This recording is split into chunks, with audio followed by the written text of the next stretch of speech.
Hadirin sekalian sudah mengetahui siapa narasumber kita kali ini. Beliau adalah Wiwin Theophani Sakeon, SPSI, MPSI, psikolog. Seorang psikolog klinis lulusan Universitas Mercu Buana, Yogyakarta. Tanpa berlama-lama lagi, kita sambut saja Kak Wiwin. Apakah sudah bersedia hadir di sini? Mungkin bisa diaktifkan kameranya. Tes, tes. Ya, halo, selamat siang semuanya.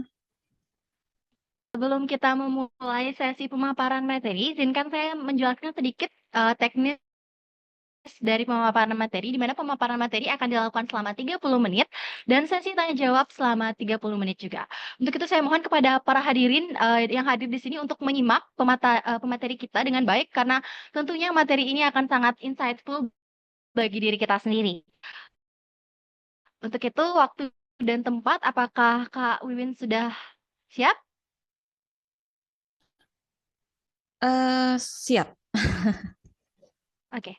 Waktu dan tempat silakan. Sebelumnya salam kenal buat semuanya yang hadir di sini.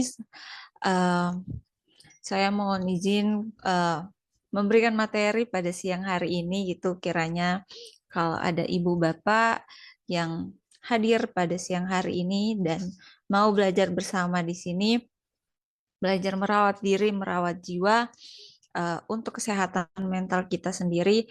Ayo kita sama-sama belajar, ayo sama-sama kita berdiskusi gitu. Eh, Tukar pikir lah ya gitu. Jadi kita sama-sama saling mengisi, saling memahami gitu.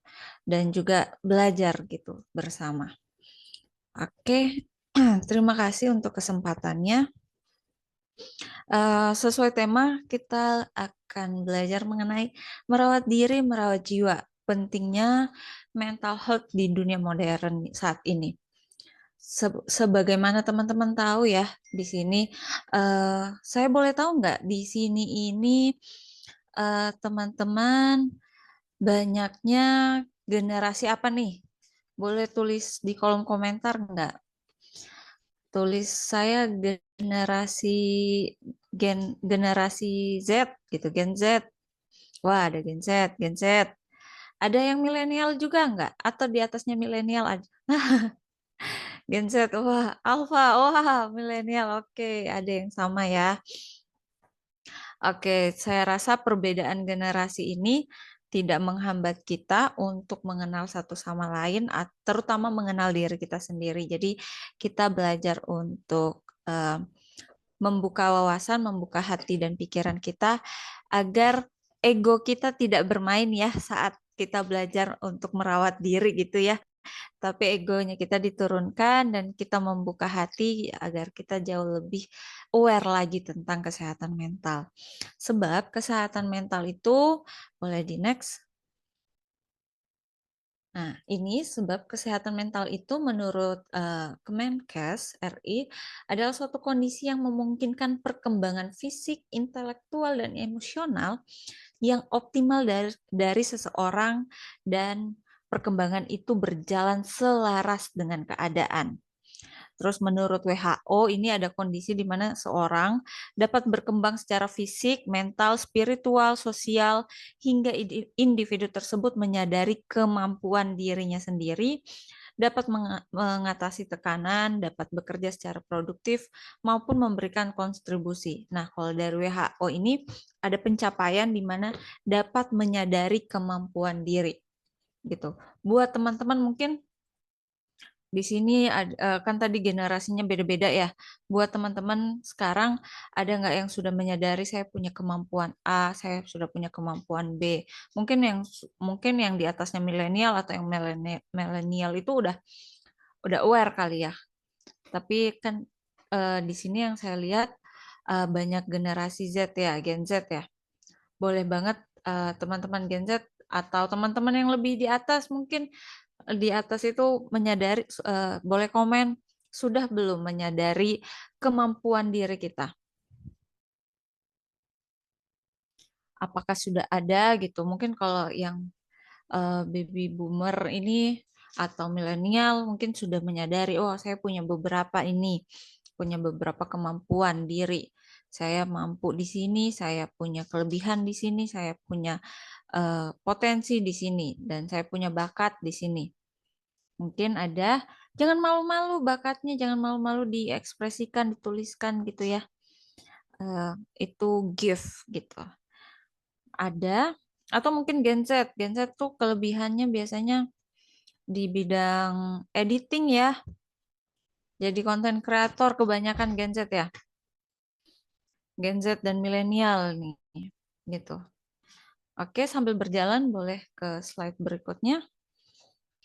Apa sih sebenarnya yang mempengaruhi kesehatan mental kita di masa kini? Yaitu untuk masa kini faktornya mulai berbeda dari faktor-faktor yang kita kenal dulu. Nah, untuk masa kini, untuk sekarang ini yang lebih di mana dunianya lebih serba modern, semuanya bisa diakses di mana saja. Bahkan sekarang ini contohnya kita berdiskusi, kita bertukar pikiran, kita menimba ilmu, aja sekarang bisa di kamar masing-masing tanpa harus repot-repot keluar rumah. Tapi kita bisa mengenal banyak orang di sini. Di sini ada 38 orang, kita bisa kenal, kita bisa tahu, oh di sini siapa aja yang hadir. Inilah kemampuan teknologi sekarang. Akan tetapi tanpa bisa kita pungkiri gitu ya, teknologi dan media sosial ternyata memiliki dampak negatif buat kesehatan mental kita. Tidak hanya positif, tetapi juga bisa memberikan dampak negatif. Jadinya adanya perbandingan sosial, cyberbullying, FOMO, kecanduan gadget atau layar gitu. Jadinya kecanduan bermain sosial media gitu. Rasanya kalau lepas dari HP 15 menit, lah HP ku mana? HP ku mana? Udah udah panik. Jauh lebih panik kehilangan HP daripada ketinggalan dompet. Jauh lebih panik ketinggalan HP dibanding ketinggalan apa namanya? Buku mungkin. Karena sekarang eh, kita tanpa kita sadari menjadi lebih kecanduan gitu ya dengan teknologi yang ada. Bahkan semakin ke sini banyak banget evolusi atau gebrakan-gebrakan baru ya kayak ChatGPT itu ngebantu kita untuk lebih mudah mengerjakan tugas biasanya gitu ya. Eh, kita curhat aja di ChatGPT bisa dibalas sesuai dengan apa yang kita harapkan gitu. Sekarang lebih fleksibel gitu. Nah, tapi dampaknya itu ternyata buat kita semakin kecanduan layar, semakin mengikuti tren, takut ketinggalan, takut tidak bisa eh, berdiskusi bercerita dengan teman-teman tanpa mengikuti perkembangan berita yang ada atau mengikuti tren yang ada. Terus ada cyberbullying tanpa kita sadari, jarinya kita lebih cepat daripada otak kita untuk memilah-milah kata. Tanpa kita sadari kita biasanya juga mendapatkan eh, perkataan yang tidak baik gitu ya dari sosial media karena kita nggak bisa memberikan batasan buat orang lain di sosial media itu untuk tidak mengkomen kita karena ibarat kata sosial media itu hal yang luas yang tidak bisa kita prediksikan gitu. Nah, setelah itu dampak lain yang mempengaruhi kesehatan mental kita isolasi sosial. Di sini siapa yang kemarin pas masa pandemi itu merasa nggak enak feelingnya, merasa asing, merasa diabaikan mungkin, merasa terisolasi itu. Dan itu mengubah sedikit banyak ya ternyata dampak COVID itu mempengaruhi kita gitu. Eh, Secara digital memang kita terkoneksi dengan banyak orang, tapi tanpa kita pungkiri ternyata kita juga mengalami kesepian akibat isolasi yang dari pandemi itu. Saya juga sering menyampaikan materi mengenai loneliness gitu. Ternyata salah satu pemicunya atau pemicu utama dari teman-teman yang merasakan kesepian itu adalah dampak dari pandemi kemarin. Banyak peristiwa di masa pandemi pandemi kemarin yang memberikan pembelajaran, baru buat orang-orang bahwa, di masa pandemi saat mengisolasikan diri itu terasa begitu hampa, tidak terkoneksi dengan diri sendiri, tapi terkoneksi dengan kecemasan-kecemasan yang ada, terkoneksi dengan hal-hal yang sifatnya negatif gitu, sehingga kita merasa kehilangan diri kita sendiri. Itu akan mengubah pola interaksi kita jadi lebih tertutup, tidak lagi bergantung pada real person yang di samping kita atau tetangga kanan kiri kita, tapi kita tanpa kita sadari kita lebih mempertimbangkan atau mengutamakan orang-orang yang ada di sosial media biasanya. Jadi kita mulai terisolasi secara sosial. Itu juga akan mempengaruhi kesehatan mental kita di masa kini. Lalu ada ketidakpastian ekonomi dan karir, di mana harga kebutuhan hidup yang meningkat, pengangguran, dan ketidakpastian masa depan memberikan tekanan tinggi, terutama pada generasi muda.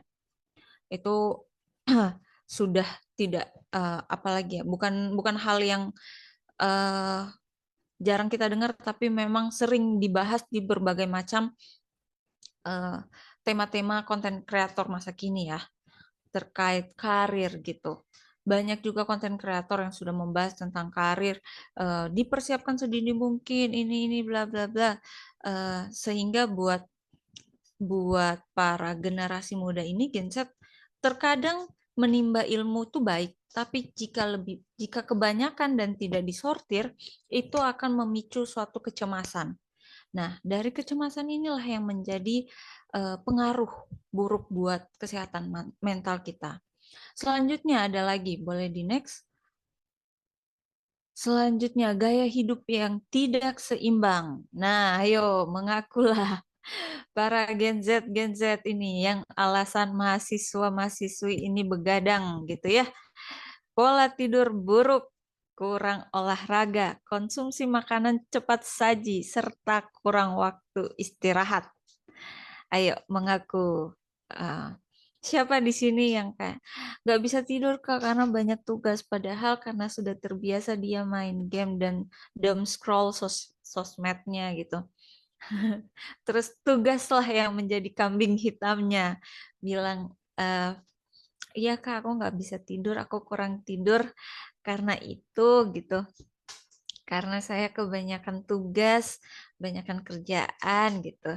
Terus udah kayak gitu, besok paginya sarapannya apa? Gorengan. Bukan minum air putih, langsung nyari kopi. Kalau cowok-cowok ngerokok dulu gitu. Coba dievaluasi nih, gaya hidupnya seimbang atau tidak. Nah, kalau dalam mungkin kalau beberapa generasi gitu yang sudah bekerja, ketidakseimbangan antara waktu bekerja dan waktu pribadi gitu.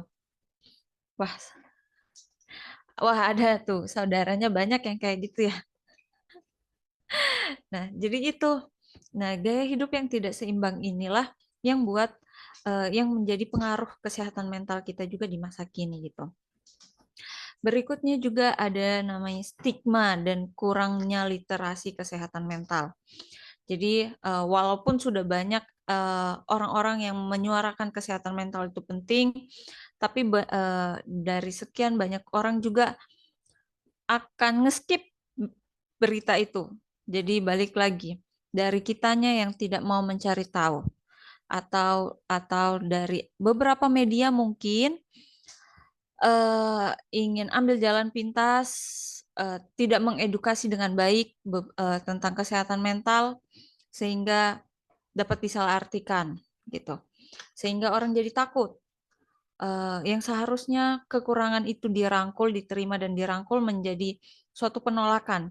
Dari penolakan ini menjadi hambatan, dan yang terus dari hambatan ini akan terus membatasi kita untuk mengenal dan menjadi pemicu mempengaruhi kesehatan mental kita.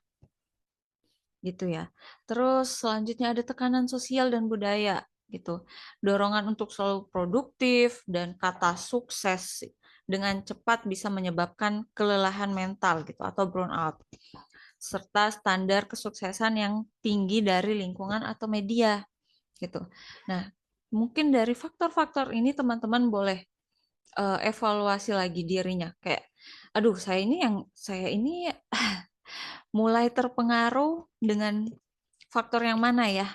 Kadang-kadang malam saya tuh suka nangis. Nangisnya itu tiba-tiba gitu loh, Kak.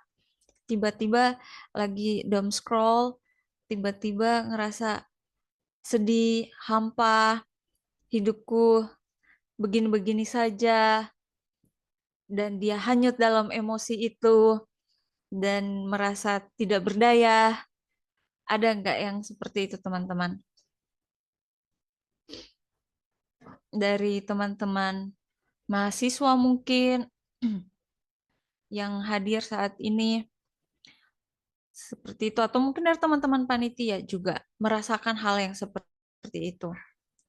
Nah, karena hal seperti itu, boleh di next. Oke, karena gangguan faktor-faktor tersebut biasanya itu merupakan pemicu. Selain dari faktor tersebut, mengapa kita mahasiswa atau dewasa awal tuh rentan sekali mengalami gangguan gitu. Pertama, dari faktor tersebut, terus kedua, faktor pendukung lainnya yaitu ada namanya masa transisi kehidupan yang awalnya dari anak-anak, terus transisi ke remaja, dari remaja transisi ke dewasa. Nah, di sini masa transisi ini akan memiliki pengaruh yang sangat besar. Dari anak-anak ini kita yang terbiasa dituntun orang tua, dipandu, di apa ya, diarahkan. Terus tiba-tiba masa remaja, dari yang terbiasa yang kita diarahkan, tiba-tiba kita mulai ingin mendobrak, ingin membuktikan bahwa ini saya sebagai remaja, ini saya sebagai remaja yang aktif, ceria, saya sebagai remaja yang baik gitu ya. Tapi masih tetap dalam pantauan orang tua, dukungan orang tua gitu. Masih dekat dengan orang tua. Bisa. Jadi kita mulai tumbuh. Nah, tiba-tiba bukan tiba-tiba, perlahan waktu gitu, kita mulai perpindahan masa transisi ini. Dari remaja, kita pindah ke dewasa.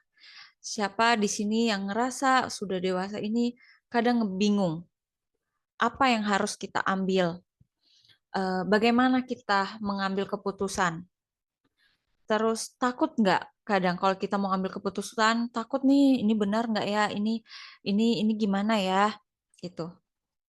Karena perasaan seperti itu muncul karena dari anak-anak hingga remaja, kita tuh terbiasa diarahkan oleh orang tua. Hingga saat kita dewasa, orang tua berpikir, oh ini anak-anak sudah dewasa, sudah bisalah ambil keputusan sendiri. Sudah bisalah buat keputusan sendiri. Alhasil kita jadi kebingungan. Begitu kita ambil suatu keputusan, itu kita menjadi ragu, kan ini benar nggak ya keputusannya yang kuambil? Ini baik nggak ya? Ini benar nggak ya? Gitu.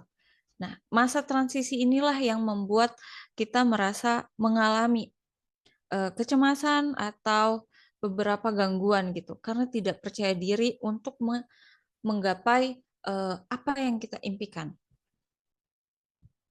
Selain masa transisi kehidupan ini, ada juga tekanan akademik. Ini bagi mahasiswa-mahasiswa gitu ya.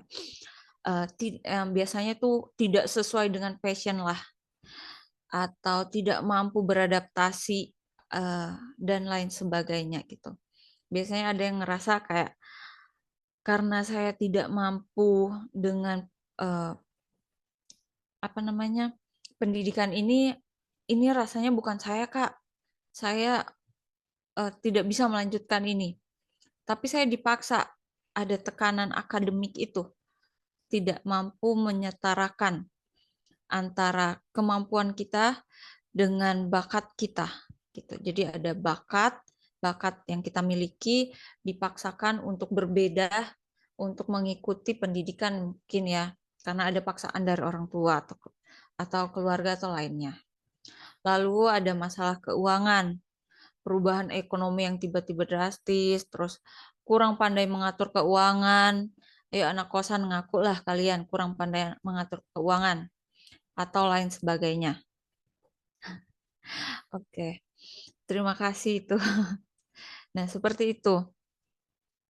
Lalu ini ada jauh dari keluarga yang biasanya dekat dengan keluarga, orang tua, tiba-tiba kehilangan sosok lekat, belajar hidup mandiri dan mengalami yang namanya kesepian, loneliness, gitu.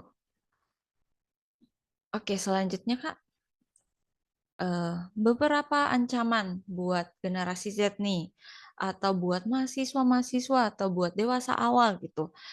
Eh, Kesehatan mental di kalangan masa dewasa awal ini atau mahasiswa di Indonesia cukup tinggi.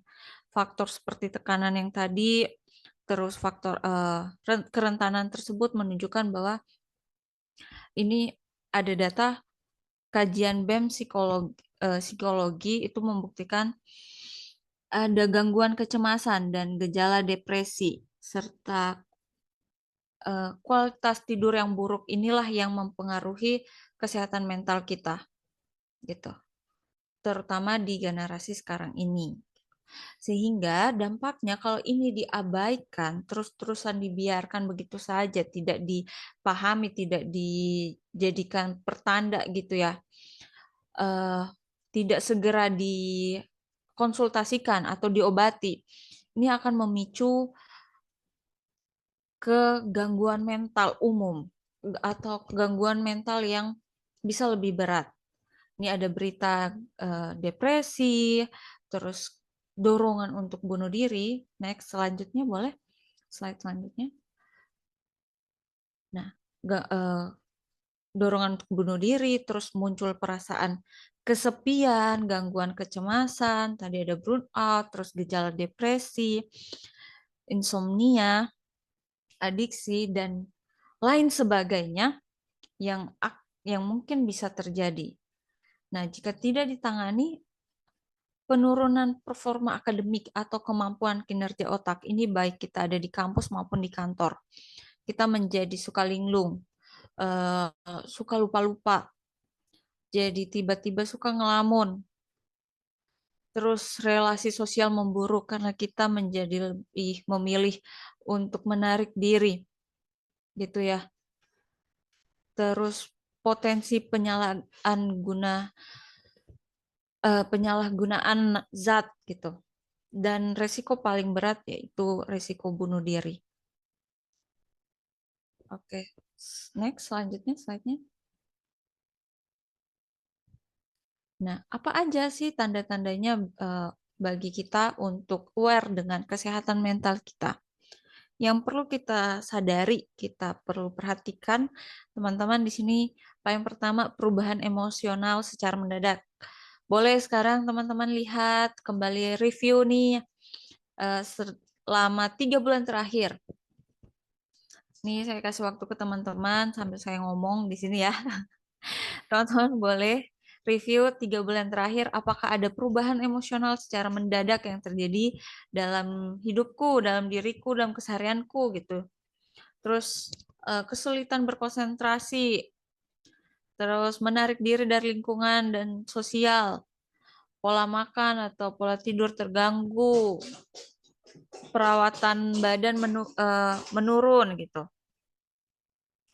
Coba teman-teman dievaluasi apakah ada. Semoga semoga nggak banyak ya yang berubah gitu. Semoga tanda-tanda itu nggak mempengaruhi gitu. Tapi ada perubahan itu karena memang cuma 1-2 hari aja, nggak yang 3 bulan terakhir gitu dan terjadi berturut-turut. Kalau ada, jangan takut untuk segera berobat ke psikolog gitu. Mungkin butuh teman curhat dulu, diekspresikan dulu perasaannya gitu. Diceritakan dulu gitu apa yang terjadi selama 3 bulan terakhir. Jangan takut, biasanya ada stigma inilah yang menghambat kita untuk ke psikolog gitu.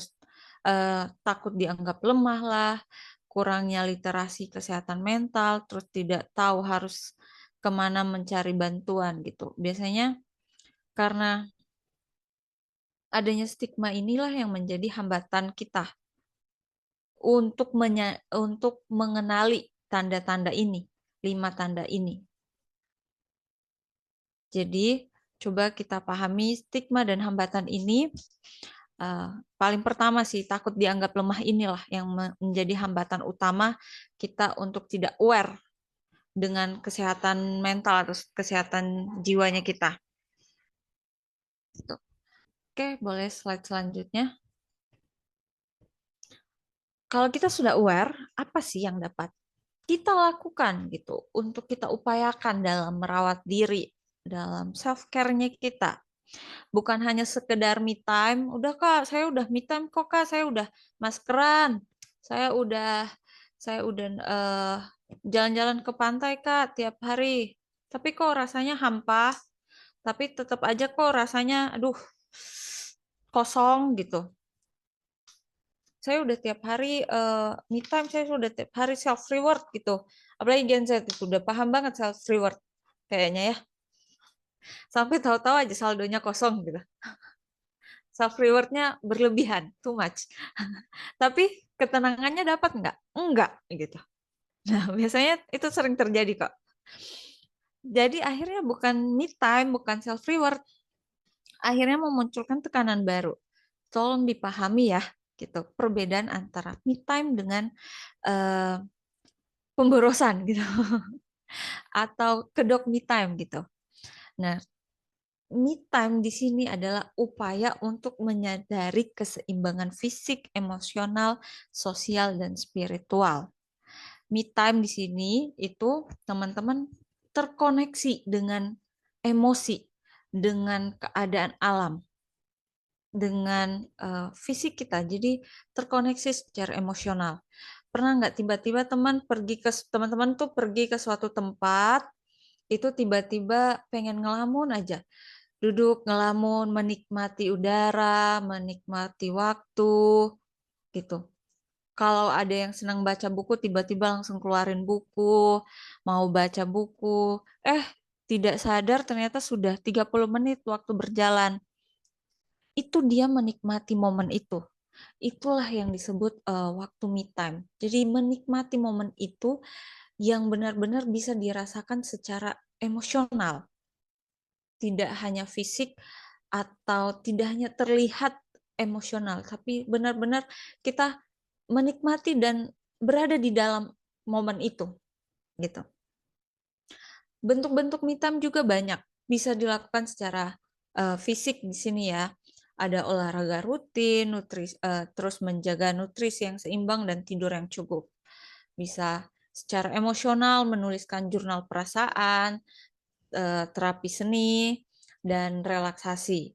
Terus kalau buat teman-teman yang senang bersosial gitu ya, berinteraksi itu ada quality time dengan teman-teman sebaya atau teman-teman satu circle gitu, satu grup gitu kan.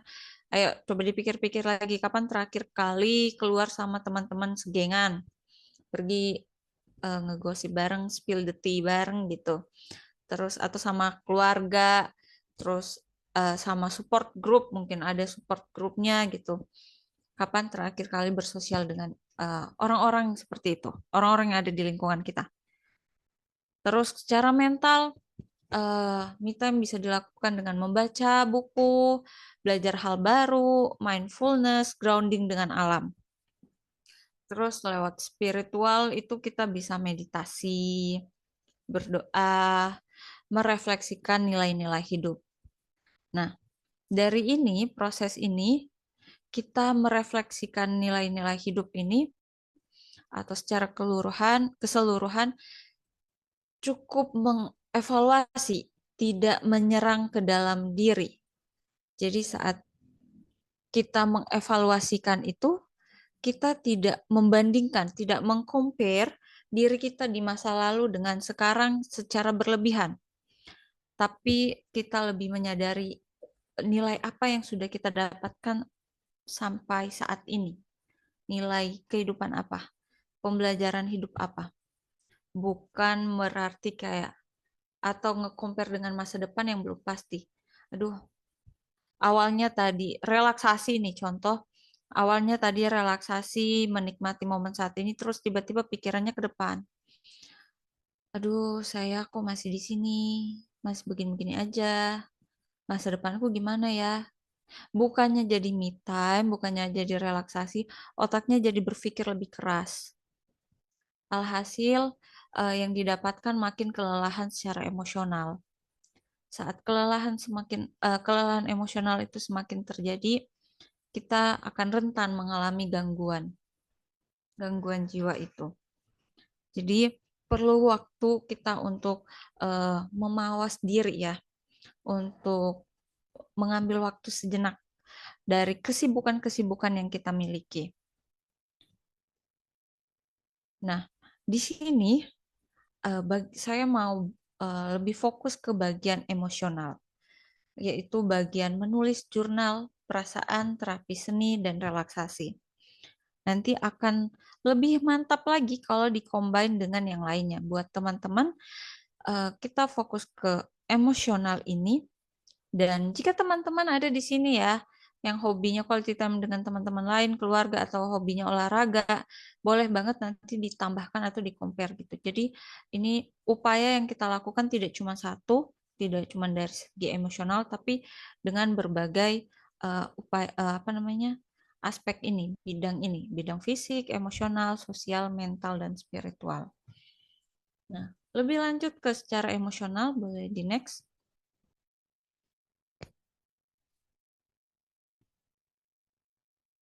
Yaitu kita ke strategi merawat diri secara konsisten dengan melakukan journaling dan aktivitas seni gitu. Ingat, merawat diri itu pondasi utama jiwa sehat dan resilient. Mulailah dengan langkah kecil, bahkan 5 menit sehari sudah berdampak besar. Itu. Jadi tadi secara emosional kita melakukan journaling, di mana di sini ada check-in emosi, ceritakan kejadian yang terjadi hari ini, terus respon yang seharusnya kamu lakukan itu terhadap kejadian itu seperti apa, terus harapan atau doa untuk kedepannya. Nah, lalu di sini ada aktivitas seni, yaitu melukis. Dalam artian kita bisa menggambar apa aja, bebas, mau berkaitan dengan alam boleh, atau membuat pola-pola. Pola-pola mungkin ada yang tahu polkadot, jadi melukisnya dengan membuat pola-pola, dan kita menyadari setiap gerakan tangan kita, goresan-goresan pena kita di media yang ada, di kanvas yang ada, atau di kertas yang ada gitu. Atau mungkin kita melukis abstrak, bebas mau apa aja. Yang penting kita terkoneksi dengan kegiatan tersebut. Kemudian diberikan warna. Terus menambahkan skill, kalau dalam aktivitas seni, nambahkan skill alat musik yang tadi awalnya senang dengar orang main gitar. Terus tertarik mau belajar satu atau dua kunci gitar, terus lama-kelamaan nambah jadi 5 kunci, dan akhirnya kunci-kunci gitar yang kita pahami tadi itu jadi satu lagu. Itu didalami, dinikmati prosesnya itu ya. Ini Kak Danik tadi ada di kolom komentar ya. Merawat jiwa, strap pergi ke psikolog sama dengan sakit jiwa. Enggak ya, Kak. Jadi jika kita ke psikolog itu menurut saya sebagai salah satu langkah untuk mengenali diri kita sendiri. Oh, ternyata itu stigma yang beredar di publik. Terima kasih Kak Kak Danik sudah uh, kembali menyadarkan bahwa iya, ada stigma seperti itu, tapi mari kita patahkan stigma itu yang malah terkadang menghambat kita untuk mengenali diri kita sendiri. Ibarat kata anak kecil yang nggak mau makan, ayo, kalau kamu nggak makan nanti disuntik dokter. Pas dia sakit, beneran dia nggak mau disuntik dokter, akhirnya makin susah sembuhnya. stigma-stigma yang membuat jurang sendiri di dalam kehidupan kita. Itu adalah penghambat yang ada di kultur kita ya, budaya kita yang tidak baik untuk kita kembangkan. Jadi buat kita Gen Z atau generasi milenial atau yang lebih itu kita patahkan stigma itu bahwa ke psikolog itu bukan suatu hal yang tabu tapi sesuatu hal yang jauh lebih baik karena kita bisa lebih mengenal diri kita sendiri. Even tujuannya ke psikolog untuk bercerita, memastikan bahwa kita berada di tahap yang eh, baik, itu boleh. Boleh banget agar kita lebih terarah lagi untuk mencari atau mencapai tujuan-tujuan hidup kita. Nah, dari kegiatan, balik lagi ya ke materinya, dari kegiatan journaling atau aktivitas seni ini, kita bisa lakukan dengan melabeli emosi kita dengan berbagai macam warna yang ada. Sebab, boleh di next, sebab warna bisa menjadi salah satu salah satu alat untuk menyuarakan perasaan kita. Menjadi alat nonverbal, sudah pasti, untuk menggambarkan emosi kita. Jadi di sini kegiatan journaling boleh dilakukan seperti ini. Di sini kan teman-teman melihat, nih ada Senin, Selasa, Rabu, Kamis, Jumat, Sabtu, Minggu. Nah, bisa saja teman-teman dalam satu minggu itu atau dalam satu hari dievaluasi aja emosinya. Misal dalam satu hari ini ada perasaan yang menakjubkan dalam hidupku, gitu. Ada beberapa contoh yang sulit saya utarakan. Tapi saya merasa hari ini begitu takjub dengan kejadian-kejadian yang terjadi di kehidupanku. Entah naik turunnya takjub, Ban. Nah, boleh tuh di di apa namanya simpulkan sebagai emosi takjub dengan warna ungu. Terus pada besoknya hari Selasa, saya bahagia karena saya jauh lebih produktif hari ini. Saya senang karena saya bisa komunikasi dengan teman-temanku, saya bisa reach out lagi dengan teman-temanku. Boleh. Jadi journalingnya boleh dengan validasi emosi melalui warna. Karena biasanya ada nggak kita yang ngerasa aku mixed feeling nih hari ini. Saya bingung nih mau menggambarkan emosiku seperti apa. Mau dibilang bahagia, nggak bahagia-bahagia banget. Mau dibilang marah, nggak marah-marah banget. Tapi gimana ya? Tapi itu marah. Nah, ada biasanya keterhambatan kita dalam mengutarakan perasaan. Oleh sebab itu, warna inilah yang menjadi solusi, alat untuk mengekspresikan emosi kita. Ini boleh teman-teman praktekkan di rumah gitu ya, sebagai bentuk journaling yang bisa kita lakukan secara mandiri dalam mengenal diri kita sendiri, dalam merawat jiwa kita, kesehatan mental kita. Ini sebagai panduan, acuan untuk kita lebih terkoneksi lagi dengan emosi-emosi yang ada dalam diri kita. Gitu. Nanti emosi-emosi ini boleh kita evaluasi misalnya dalam 1 bulan terakhir. Oh, ternyata bulan ini uh, warnaku tuh dominan warna kuning. Yeay. Berarti bulan ini banyak hal-hal yang bahagia terjadi dan disyukuri. Terima kasih gitu. Atau bisa saja nanti kita sadar, wah ternyata bulan ini so blue. Blue kayak kebanyakan sedihnya. Kenapa ya? Oh, karena ini. Oh, karena ini. Oh, karena ini. Tapi bersyukur ya, saya sudah lewati hari-hari sedih itu. Oh, bersyukur ya. Jadinya lebih rilis lagi emosinya. Lebih mengalir lagi dan bisa lebih diterima lagi. Akhirnya kita bisa lebih merawat jiwa kita, merawat emosi-emosi kita itu. Seperti itu.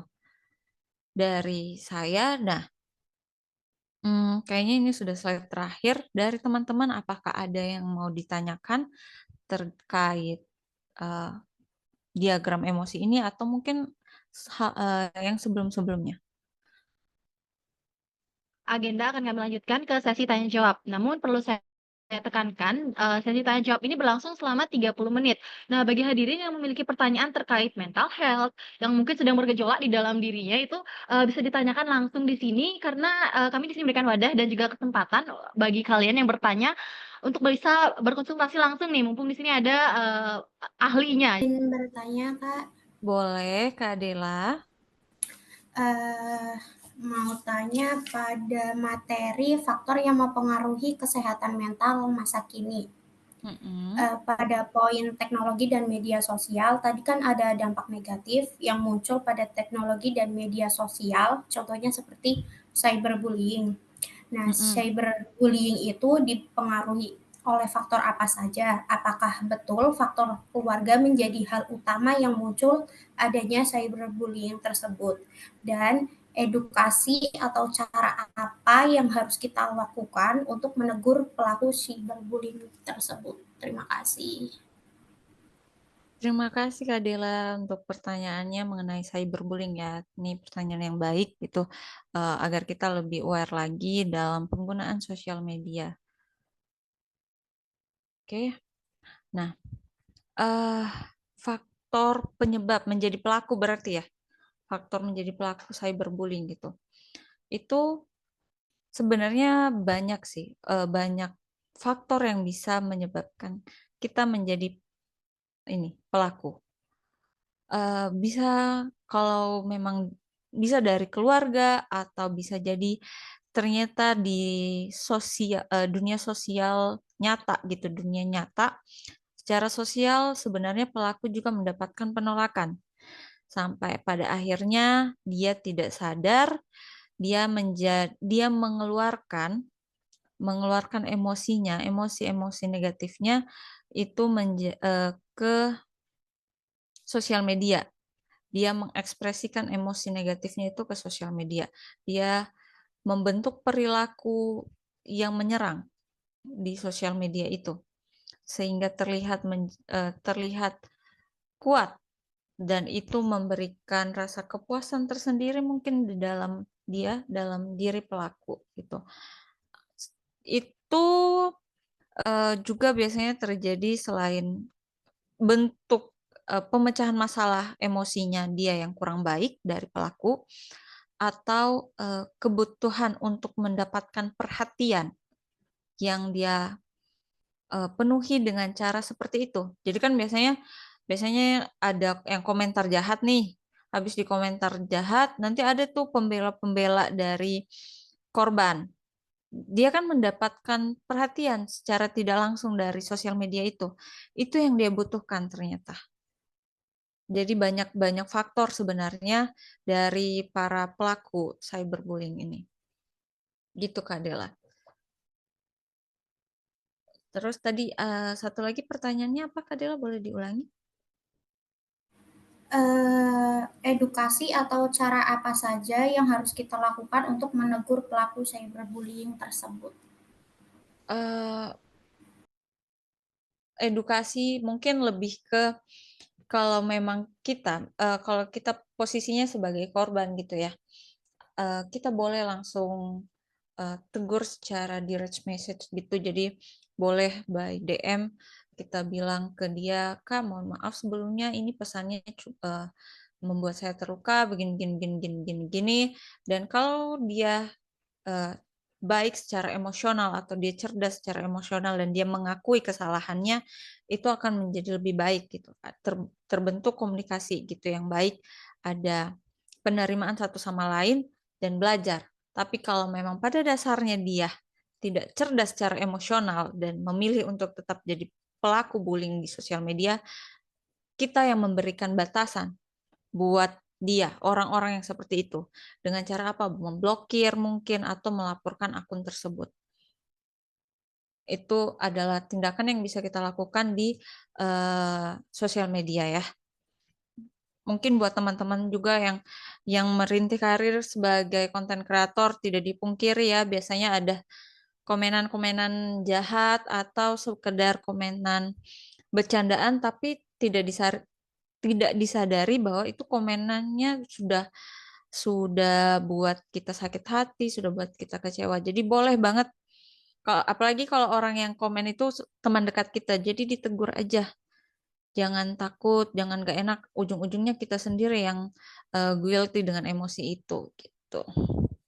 Oke, terima kasih Kak Dela kalau sudah cukup atau gimana?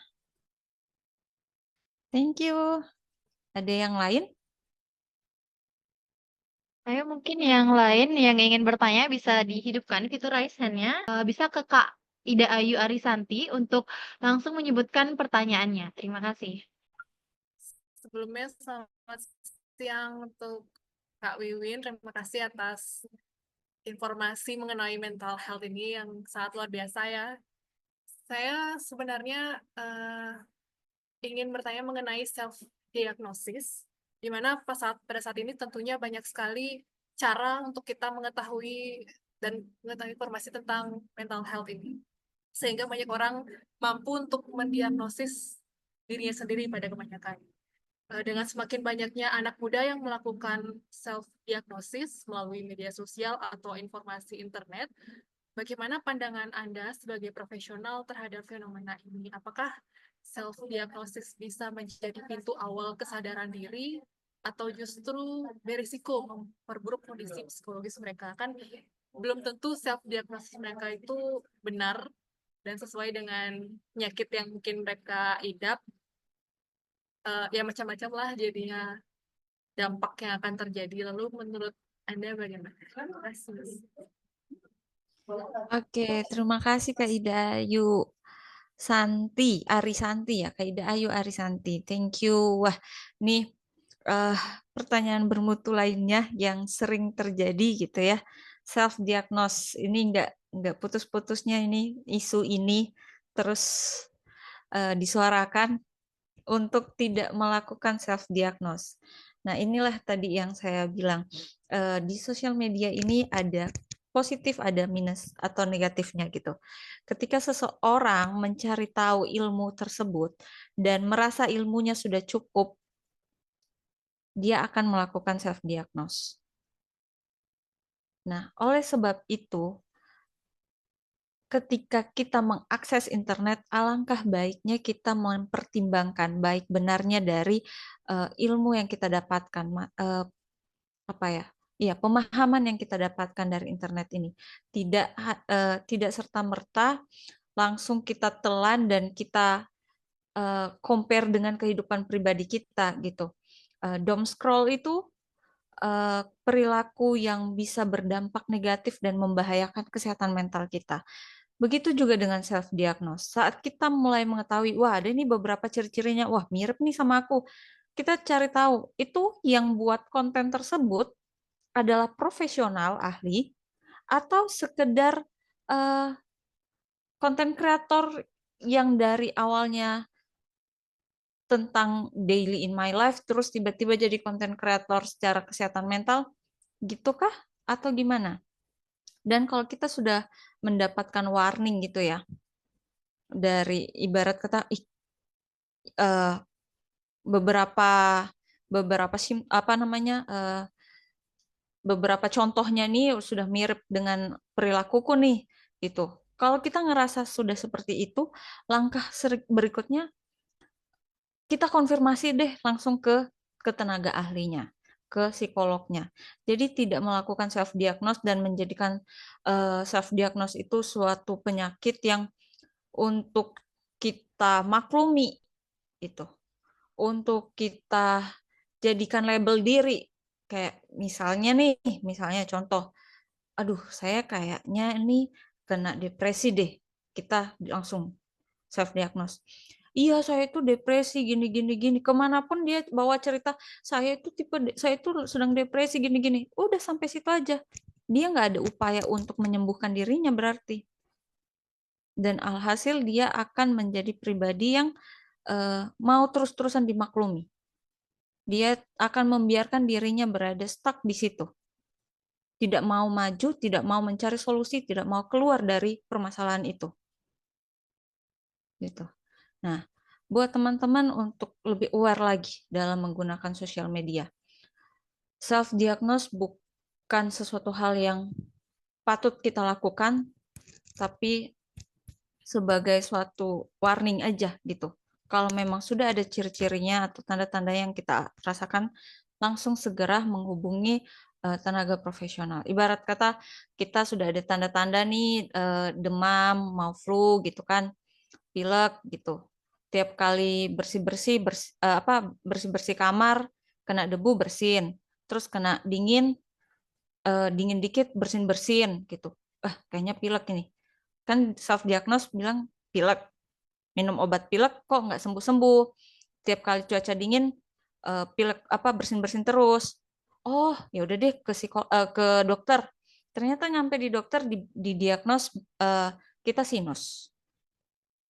Iya kan? Nah, dari situ kita sudah aware. Sebagai contoh saja ya, itu teman-teman. Dari itulah contoh yang bisa saya analogikan. Jadi kalau ada beberapa contoh kita melakukan self diagnose dan kita coba untuk pulihkan diri, tapi ternyata kambuh lagi berarti emang dari awal kita harus langsung ke tenaga profesional. Biar tidak semakin melebar gitu kondisi gangguannya. Gitu Kak Ida Ayu. Apakah cukup menjawab atau gimana? Baik, untuk hal tersebut cukup menjawab. Namun ada permasalahan lain yang saya tanyakan. Apa tuh? Ba- Berkelanjutan eh, nih. Untuk self diagnose, kan diri sendiri yang sadar terhadap penyakit tersebut. Bagaimana jika yang sadar terhadap penyakit tersebut yaitu pihak kedua? Dia merasa bahwa rekannya mungkin kayaknya dia mempunyai Berubah gitu. ya, namun yang bersangkutan tidak sadar. Bagaimana cara kita menolong untuk kasus tersebut? Kalau kita beneran care gitu ya sama dia dan kita sadar kamu kayaknya berubah deh.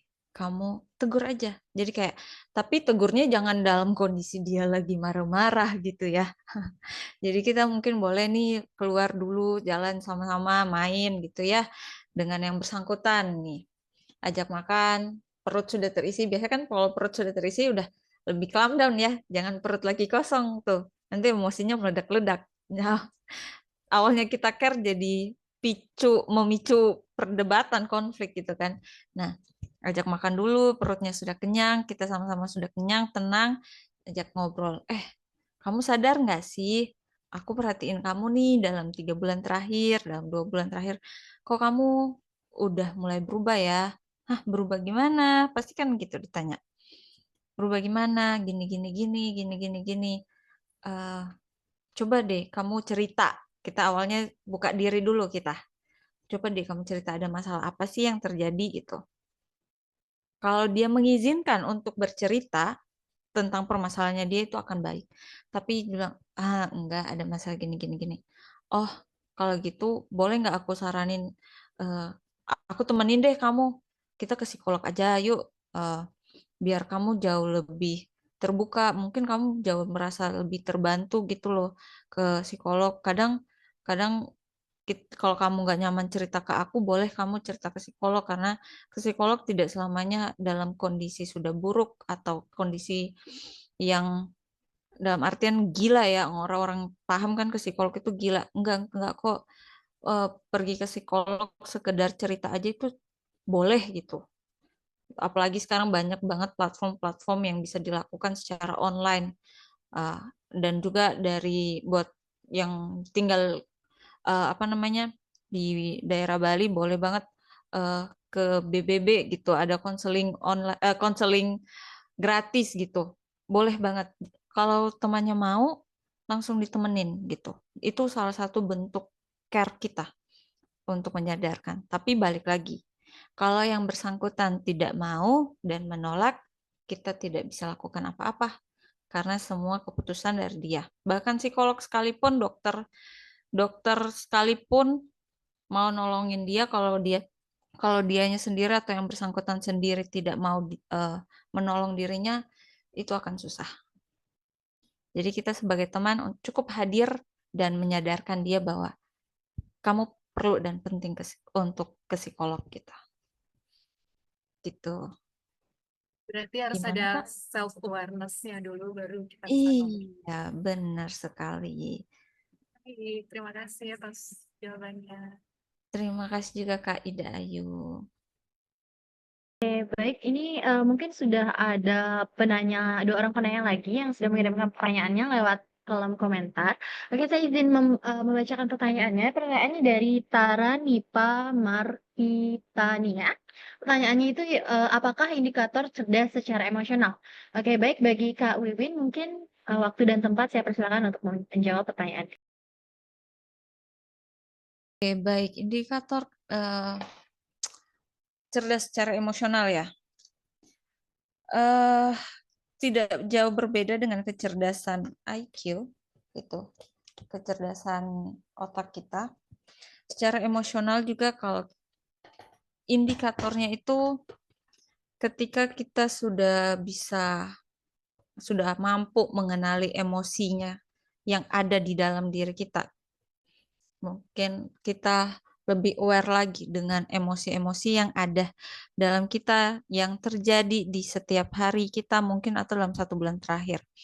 Ini berkaitan dengan tadi kegiatan mandiri seperti journaling dan check-in emosi setiap harinya. Itu memampukan kita untuk mengasah kemampuan kita cerdas secara emosional, di mana kita bisa mengenal emosi, kita bisa kelola emosi tersebut, dan emosi yang tadinya sifatnya negatif menjatuhkan kita boleh terima, dan itu menjadi motivasi, kita ubah itu menjadi motivasi atau dorongan untuk kita jauh lebih baik lagi, untuk kita ngerasa perlu mawas diri untuk mencapai hal-hal yang lebih baik lagi, atau melihat emosi itu sebagai pembelajaran gitu.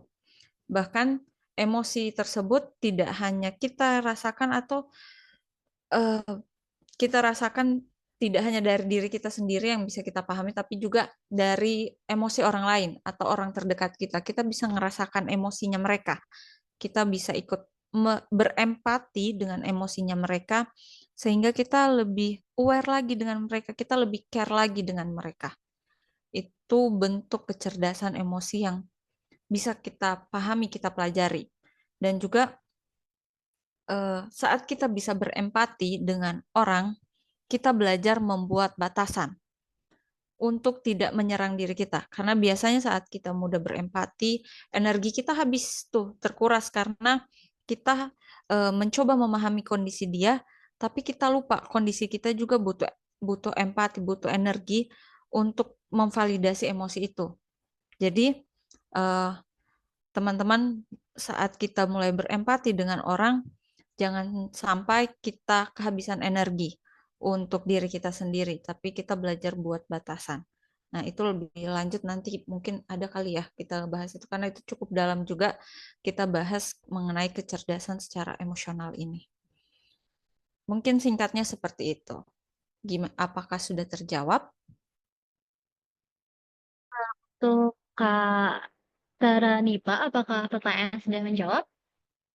Oke, karena sudah, kita lanjutkan ke pertanyaan berikutnya dan mungkin ini akan menjadi pertanyaan terakhir karena mengingat waktu kita sudah hampir habis. Jadi pertanyaan ini sekaligus akan menjadi pertanyaan penutup dari sesi tanya jawab kita. Oke, saya izin membacakan pertanyaan dari Indira Kusuma dari Undiksa. Izin bertanya, faktor yang mempengaruhi kesehatan mental masa kini yaitu salah satunya tadi sudah dibahas mengenai dampak negatif teknologi sosial media. Salah satunya yang relate saat ini yaitu FOMO atau Fear of Missing Out. Jadi pertanyaan saya, mengapa fenomena FOMO atau Fear of Missing Out ini yang dipicu oleh media sosial dapat memperburuk kesehatan mental generasi Z? Dan bagaimana cara mengatasinya? Baik, apakah Kak Wiwin sudah siap untuk menjawab? Siap. Oke, FOMO ini ya, salah satu sebenarnya saya juga pernah mengalami fenomena FOMO ini. Takut tidak mengikuti perubahan zaman ini ya. Mungkin dari teman-teman juga ada yang merasakan seperti itu. Takut ketinggalan beritanya, takut tidak ikutan update gitu ya. Jadi takut dibilang apa namanya, ketinggalan zaman. Nah, sadar nggak dari omongan-omongan saya itu ada kata takut, takut ini, takut itu, takut ini. Itulah yang menjadi pemicu, memperburuk, pemicu mengalami gangguan mental. Perasaan takut, akhirnya kita tidak aware dengan keadaan kita saat ini. Kita tidak menyadari lagi gitu apa yang kita miliki, sehingga kita akan merasa kekurangan, terus kekurangan, dan tidak bisa here and now itu. Kita menjadi merasa kurang, tidak mampu, tidak berdaya, dan untuk Gen Z akan menjadi hal yang sangat memalukan gitu. Ketinggalan zaman itu, apalagi di dunia teknologi. Mungkin buat beberapa orang yang sedang kacau merasa itu tidak baik buat diri dia.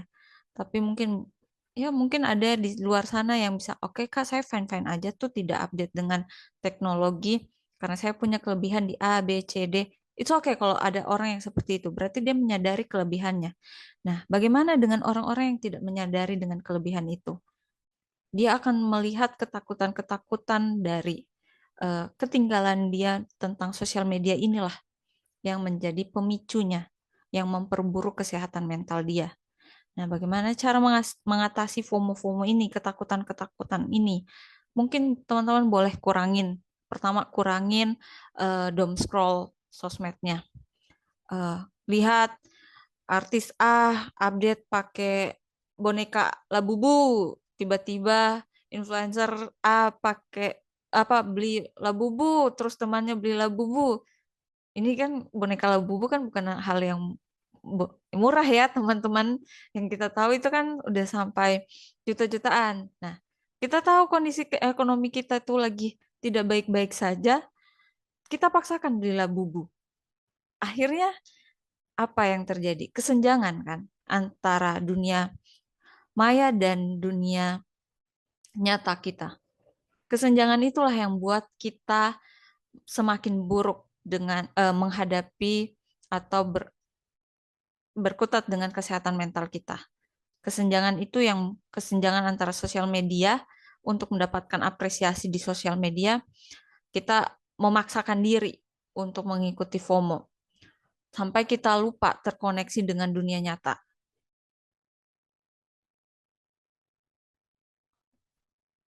Nah, seperti itu, teman-teman. Mungkin dari sini cukup menjawab atau gimana? Kusuma, apakah cukup menjawab? Oke, karena sudah cukup menjawab, pertanyaan tadi itu sekaligus menutup sesi sesi tanya jawab kita. Terima kasih bagi para hadirin sekalian yang sudah mau bertanya dan sudah sangat aktif dan responsif terhadap pemateri kita hari ini. Nah, untuk itu agenda akan kita lanjutkan ke penyerahan e-sertifikat kepada narasumber. Untuk itu, kepada operator dan panitia yang bertugas, waktu dan tempat saya persilahkan.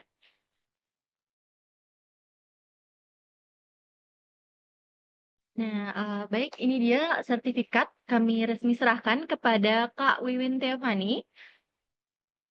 Terima kasih buat teman-teman yang sudah memberikan sertifikatnya. Oke, mungkin agenda selanjutnya adalah penutupan karena kita sudah sampai di penghujung acara. Namun sebelum itu, saya izin memberikan informasi bahwa teman kita dari Bali Bersama Bisa telah mengirimkan link donasi melalui Kita Bisa untuk mensupport layanan kesehatan mental secara gratis di Bali Bersama Bisa. Jadi buat teman-teman yang mau berdonasi secara ikhlas dan secara sukarela itu bisa melalui link yang telah dikirimkan di kolom chat yang tersedia. Selain itu juga izin menginformasikan terkait pemberian e-sertifikat pada peserta yang hadir pada hari ini itu akan dikirim lewat grup peserta webinar melalui link Google Drive. Mohon maaf apabila ada kesalahan baik dari perkataan dan perilaku selama berjalannya acara hari ini. Kami pun tidak luput dari banyak kesalahan. Untuk itu agenda akan kami lanjutkan dengan sesi dokumentasi. Nah, kepada para teman-teman semua yang di sini mungkin bisa dihidupkan fitur kameranya agar kita bisa melihat nih wajah-wajah cantik dan ganteng, karena dari tadi kayak kita lihat tidak ada yang menghidupkan kamera. Jadi mungkin sekarang kita bisa hidupkan kameranya agar kita bisa melakukan sesi dokumentasi secara bersama-sama. Untuk itu Sesi dokumentasi akan saya pandu dalam hitungan 1, 2, 3. Oke, baik. Untuk slide selanjutnya, sesi dokumentasi akan kita pandu dengan hitungan 3, 2, 1.